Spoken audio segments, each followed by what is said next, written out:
Hello.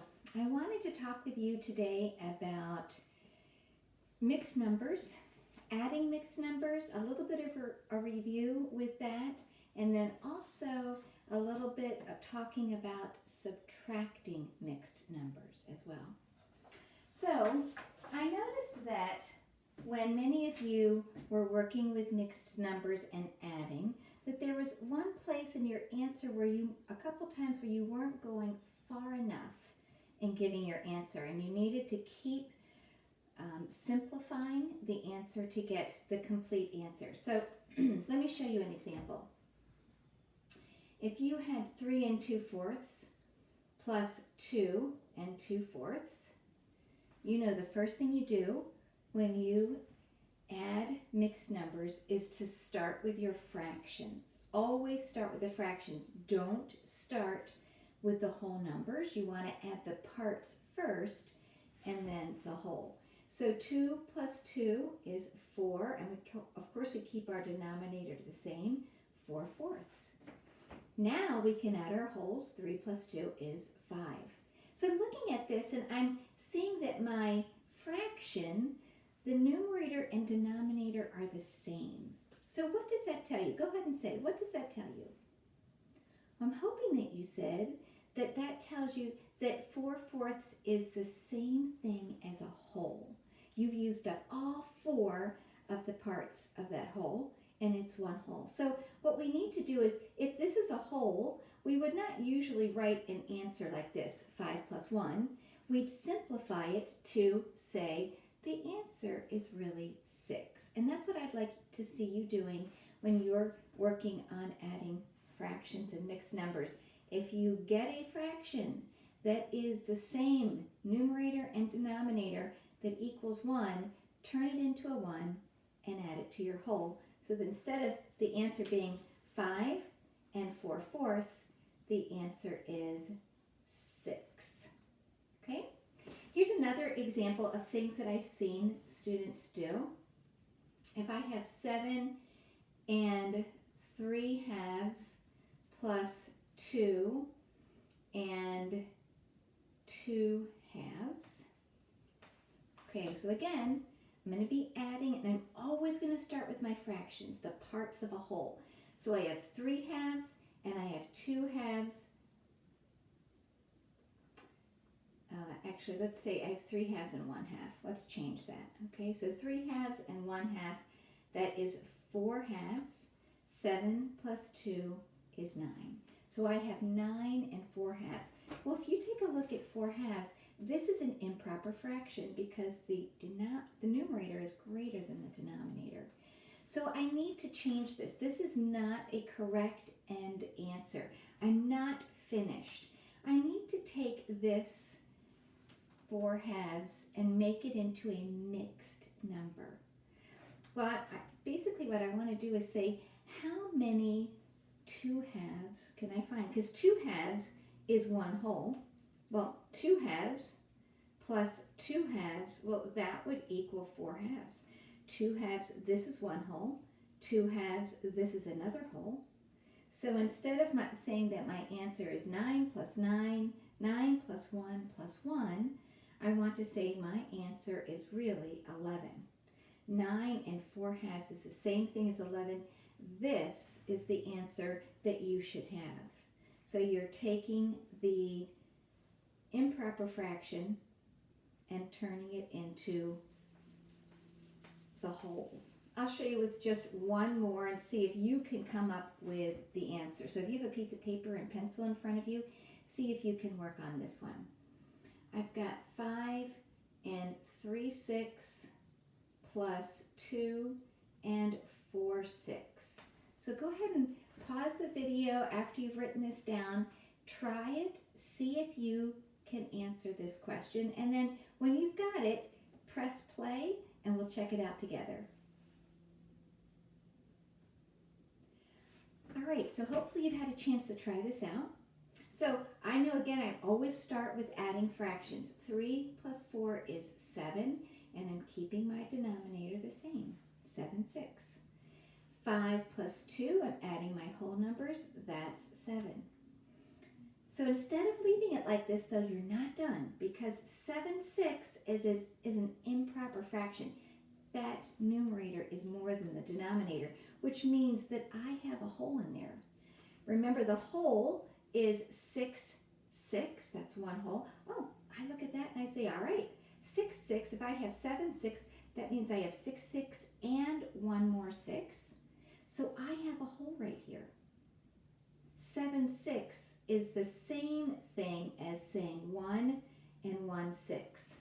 So I need to take the 7 and the 1, put them together, and my answer is 8 and 1/6.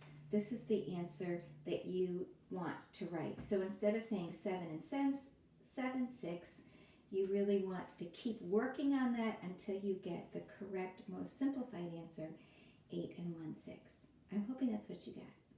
If not, don't worry. You can keep working on this, but this is just a good reminder of something to be looking for. All right, now I want to talk about subtracting mixed numbers. So in subtracting mixed numbers, we're going to follow kind of a similar process with adding. So if we have 4 and 5/6 and we want to subtract 2 and 1/6, we're going to start with the fractions, subtract them first, then the whole. Now before I move on, I just want to talk about how these numbers are on top of each other. This problem is written vertically. You can write the problem horizontally. You could say 4 and 5/6 minus 2 and 1/6. But because we want to work with our fractions, then our whole numbers, I find this way distracting. It's tricky for me to remember what parts to work with first or second, but if I have it vertically, I can see which parts to subtract. All right, just like when we have 37 minus 14, this is a little bit harder to do, but if I line up my place value, my 1s and my 10s, well, now this is much easier to work with. So it's the same with fractions. It's just easier to work with. All right, so the very first step is to look at the top number. Is it larger than the bottom fraction? And actually, I want to change a word here because I don't want to just say number. I actually want to say to look at the top fraction. Is it larger than the bottom fraction? This is the first question I have to answer. So I'm going to take a look. 5/6 and 1/6. Is 5/6, it's the top number, is it greater than 1/6? And the answer is yes, it is. If 5/6 is greater than 1/6, then I can move down to the next step, and the next step is to subtract the fractions. All right, so I'm going to keep my denominator the same, 6th, 6th, 6th. And what I want to do then is subtract 5 minus 1, and 5 minus 1 is 4. Now I'll go over to my whole numbers. So that's the next step. Subtract whole numbers. I'm just going to use that number symbol for numbers there.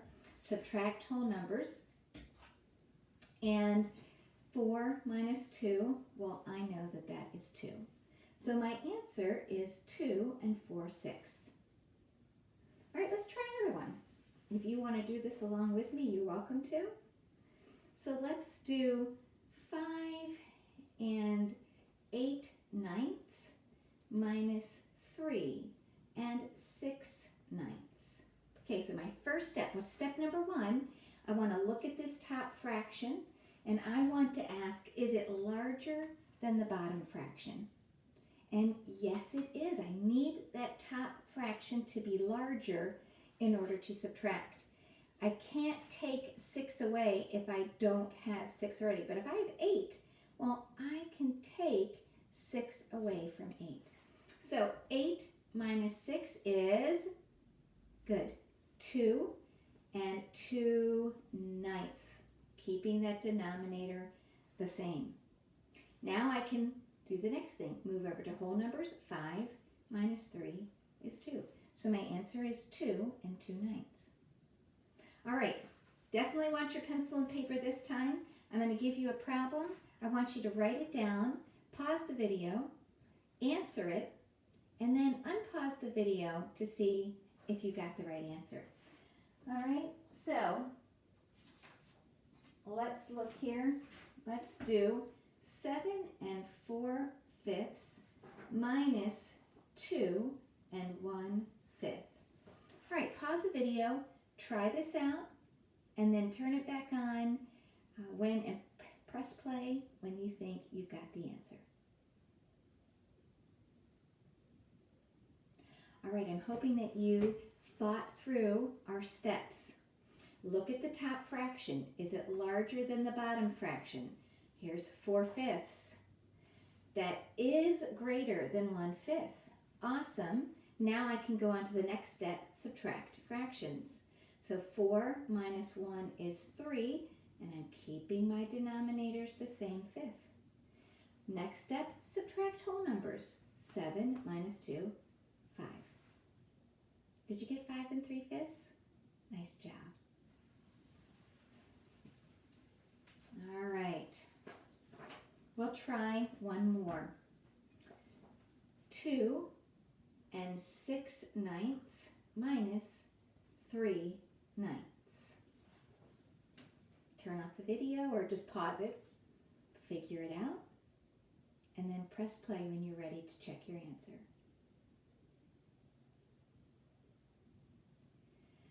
Okay, so let's take a look and see. First thing, always follow the steps. Look at the top fraction. Is it larger than the bottom fraction? Yes. 6/9 is greater than 3/9. So I can subtract. Subtract your fractions. 6 minus 3 is 3/9. Now I can subtract my whole numbers. Well, underneath this 2, there is no whole number. So I just need to bring my 2 down. This is like saying 2 minus 0.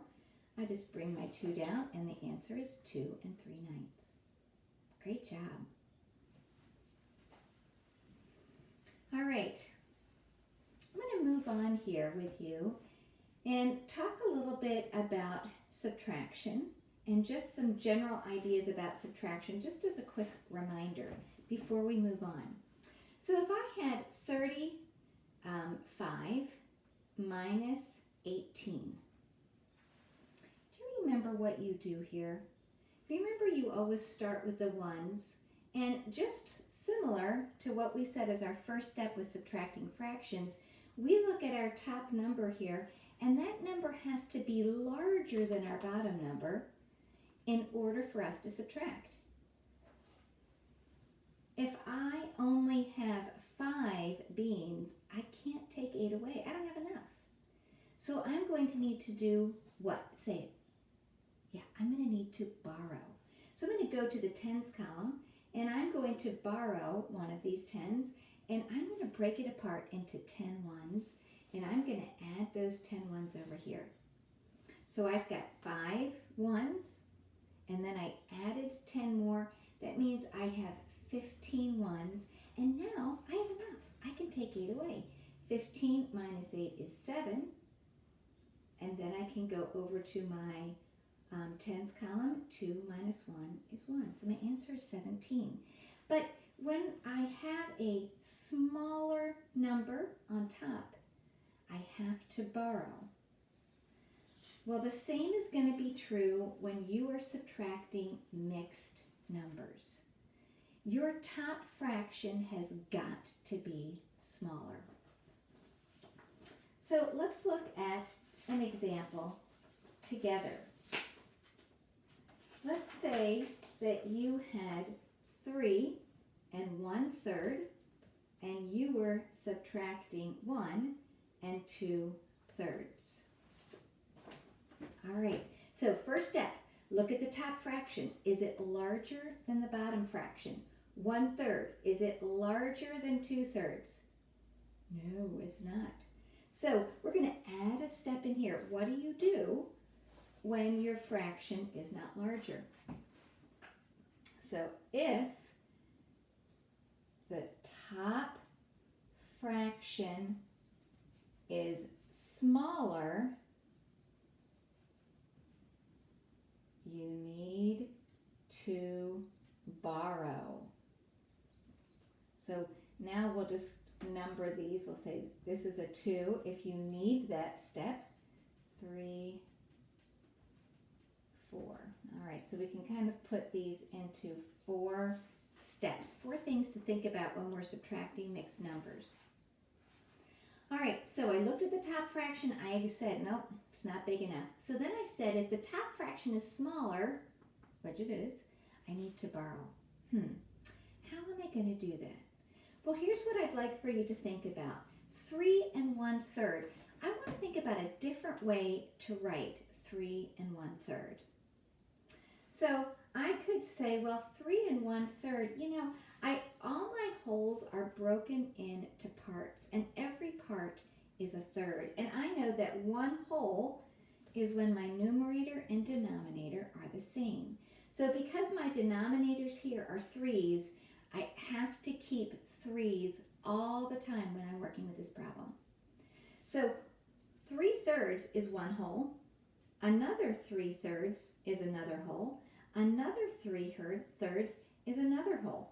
So one way that I can write 3 1/3 is to say 3/3 plus 3/3 plus 3/3 plus 1/3. These are my 3 wholes. I just, instead of writing 3/3 a whole bunch of times, I just said 1 plus 1 plus 1, 3. So I'm going to need to borrow one of these wholes in order for my 1/3 to be larger so that I can subtract. So that's what I'm going to do. I'm going to borrow this 3/3 here, this whole. And when I do that, notice that I'm only going to have 2 wholes left. So I'm going to, like when we subtract large numbers, cross out the 3 and place a 2. And then I'm going to say, I'm going to add 3/3 here. I'm adding this whole that I borrowed. I changed the whole instead of a number 1. I just changed it into the fraction so I can add my fractions together. 1 and 3 is 4/3. Now I have enough to subtract. I've borrowed, I have enough. 4 minus 2 is 2. And again, I'm always keeping my denominators the same, 2/3. 2 minus 1 is 1. 1 2/3.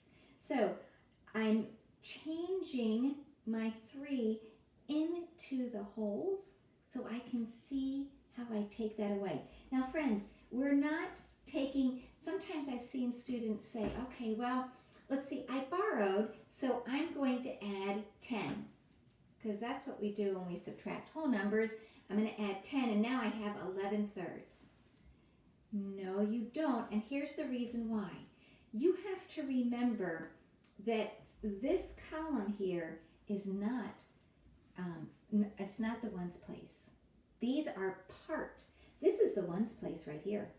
This is not the tens place. This is 3 ones, like 3 jelly beans or 3 cookies or 3 pieces of pizza. This is part of a piece. So there's no tens here. We can't undo our ones and make them into tens, right? That wouldn't make sense. So I've got 3 wholes and a third. So I'm changing each of these wholes to show I've got all the parts. I'm using all the 3 parts of each of these shapes and then 1/3 of another shape. And then I'm combining one of those wholes and a part in order to subtract. So let's look at another one. I think viewing a couple of these will help.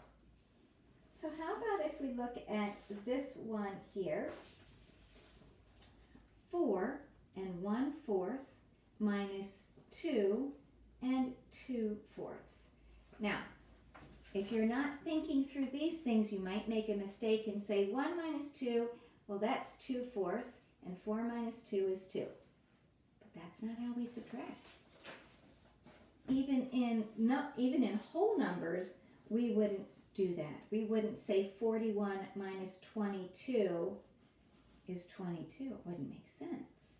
So we need to first look at our steps here. Number one, look at the top fraction. Is it larger than the bottom fraction? If it's yes, I am going to go to step 3. If it is no, I need to go to step 2. And this answer is no. It's not larger. 1/4 is not more than 2/4. So what do I need to do? If the top fraction is smaller, you need to borrow. All right, so let's think about this. Remember, I have to always keep my denominators the same. So 1 whole would be 4/4. My numerator and denominator are the same amount. That makes a whole. I've used all of the four parts in my whole. And I've not got just 1 whole, I've got 4. So I've got 4/4 4 times. 1 whole plus 1 whole plus 1 whole plus 1 whole. 1, 2, 3, 4 wholes. And I also have 1/4. All right, now I need to borrow one of these wholes, and I'm going to combine it with the 1/4 I already have. Now I have 3 wholes left. So I can go up here and just show it by crossing out the 4 and reminding myself, oh yeah, I borrowed 1. And so I've got only 3 wholes left, and I'm going to add one of those wholes over with my 1/4. So 1/4 plus 4/4, that's 5/4. So 3 and 5/4 is the same thing as 4 1/4. It's just a different way of saying it. Now I have enough. 5/4, I can take 2/4 away. I've got 5. I can take 2 away. So 5 minus 2, well, that's 3/4. 3 minus 2 is 1. This is the correct answer, 1 3/4. All right, I'm going to show you again. If you're starting to get this, you might try it out on paper with me. You might write down what I'm doing to help you see what to do. Okay? So let's try this one. Let's try 7 2/5 minus 4 4/5. All right, let's look over here. What's the first thing we need to do? Look at the top fraction. Is it larger than your bottom fraction? 2/5, 4/5. No, it's not. So I'm going to go to the second step. If the top fraction is smaller, you need to borrow. All right, it's smaller, I need to borrow. All right, now remember, my wholes are all divided into 5 parts. So to show a whole, my numerator and denominator must be the same amount. That means I used all of the pieces. There's 5 pieces of pizza, and I ate all of the 5. So 5/5 plus 5/5 plus 5/5. How many wholes do I have here now? 1, 2, 3. I need to have 7 wholes. So I've got a lot of 5/5 to write. All right, let's see if I actually wrote 7. 1, 2, 3, 4, 5, 6, 7. Good. And then don't forget, you also have 2/5. It's not a whole, it's part of a whole, but it's part of this number. So I've got 7 wholes. 2, 3, 4, 5, 6, 7. Sorry. 1, 2, 3, 4, 5, 6, 7 wholes, and then a part. So I'm going to borrow one of these wholes, and I'm going to add it to my 2/5. So I'm going to come up here and show that I took one away. I've got 1, 2, 3, 4, 5, 6 wholes left. I'm going to add the whole 5/5 to the 2/5 I already have, and that is now 7/5. Now my numerator is greater. Now my fraction on top is greater than the fraction underneath of it. 7/5 is more than 4/5. Yes, it is 4, so now I can go down to subtracting fractions. 7 minus 4 is 3/5. 6 minus 2, whole numbers, that's my second thing to do, or fourth thing to do is subtract whole numbers, that's 2. So the answer is 2 3/5. All right, let's see if you can work on one with me here. Get out your pencil and paper, make sure you've got it ready, and I'm going to show you one, and let's see if you can do this one. I'll give you some breaks to do steps at a time and see if you can follow with me. Okay, so we have got 6 1/4 minus 2 3/4. All right, got it written down?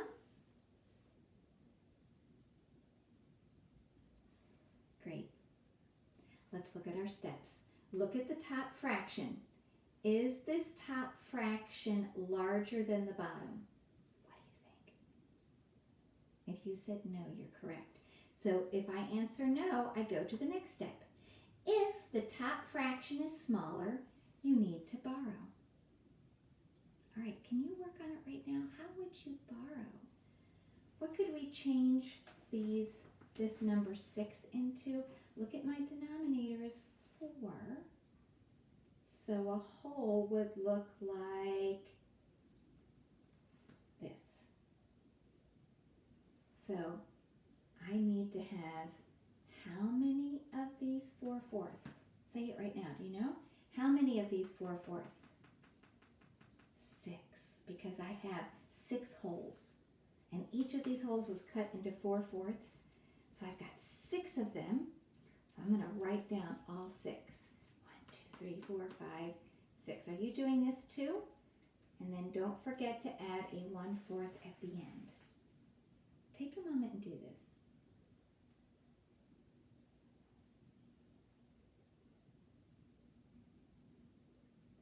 All right, I want to borrow. So that means I'm going to take one of these holes and combine it with the 1/4. When I do that, I have moved a hole from the ones column over to the fractions column. So I no longer have 6 holes in this column. I've got 1, 2, 3, 4, 5 holes.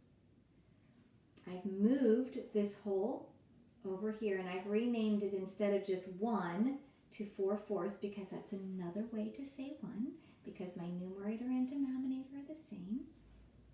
And now I can add these together and I have 5/4. And now, look at the top fraction. Is it larger than the bottom fraction? Yes. Now I can subtract fractions. 5 minus 3. Write it down. Good. I hope you wrote 2/4. Now, next step, subtract whole numbers. Go ahead. 5 minus 2, 3. So I hope you came up with 3 2/4. Excellent. All right, let's try a few all together. Or actually, no, let's have you try a few now. All right, you need to make sure you're looking at the steps. So here's our first one. 3 5/6 minus 1 3/6. Write it down. All right, take a look at our step. Look at the top fraction. Is it larger than the bottom fraction? What do you think? It is. So if it is, then I get to skip the second step and go to the third. Subtract fractions. All right, subtract the fractions, subtract the whole numbers, pause if you need to, and then hit play again when you're ready to check your answer.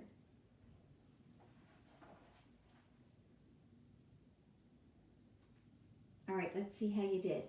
5 minus 3, 2. Keep our denominator the same, 6. 3 minus 1, I'm going to subtract my whole numbers, 2. You should have gotten 2 2/6. Good job. All right, let's try another one. All right, this one is 4 1/6 minus 2 3/6. Are you writing it down? Okay, take a look at the steps. you feel confident to pause the video and try it on your own, go for it. If not, I'll go slowly through and you could try it with me. So look at the top fraction. Is it larger than the bottom fraction? 1 6, 3 6. Is it larger? No, it's not. No. So I need to go to step 2. If the top fraction is smaller, you need to borrow. All right. I want to borrow a whole. Look at my denominator. What would a whole look like? How could I name one whole if I have 6 as my denominator? Did you write that down? So how many 6 would equal 4 wholes? Go ahead and write down.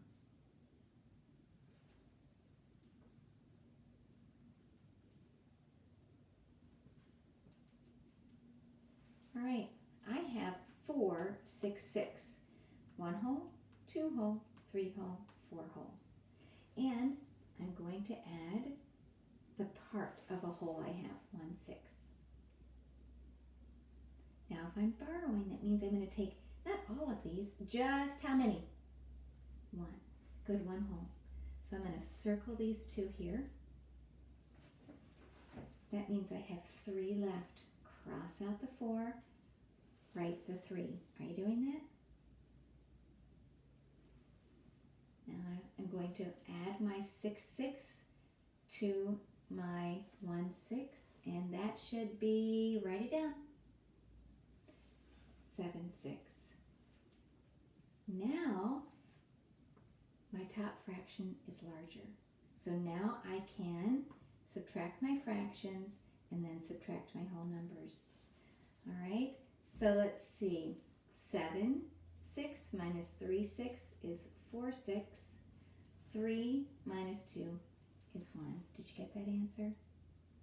Great job. Let's try another one.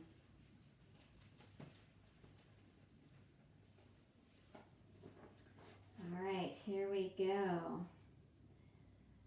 Let's try this one. 4 and 2 tenths minus 2 and 5 tenths. Write it down. Pause the video. Work on it. Try it out. See if you got this. And then press play to check your answer. All right, hopefully you've had a chance to work on this, so let's see. The first thing I do is go through my steps. I look at the top fraction. Is it larger than the bottom fraction? And the answer is no. So since it's no, I need to borrow. So I've got tenths now. So every whole was divided into 10 parts. And if I have a whole, I've got all 10 parts. My numerator and denominator are the same. And I've got 4 of these. So I'm going to write 10 tenths 4 times because I've got 4 complete wholes. And then I also have 2 tenths.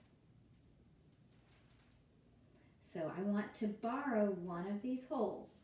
So I'm going to borrow 1 whole, and that leaves me 3 left. And I'm going to add that whole, that 10 tenths, to the part of a whole.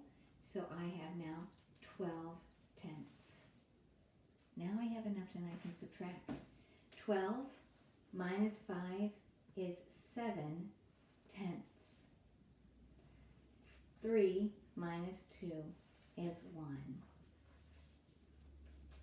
All right, did you get that? 1 and 7 tenths? Great job. All right, so now you should have an idea of what to do. Below this video are some worksheets that you can use to practice both adding and subtracting. I'm also going to link another video so that you get to hear this done by somebody else, so that maybe between this video and the other video, it'll help to make things clear. Please let me know if there's any way that I can help you. Remember, I'll have office hours on Friday if you need some help.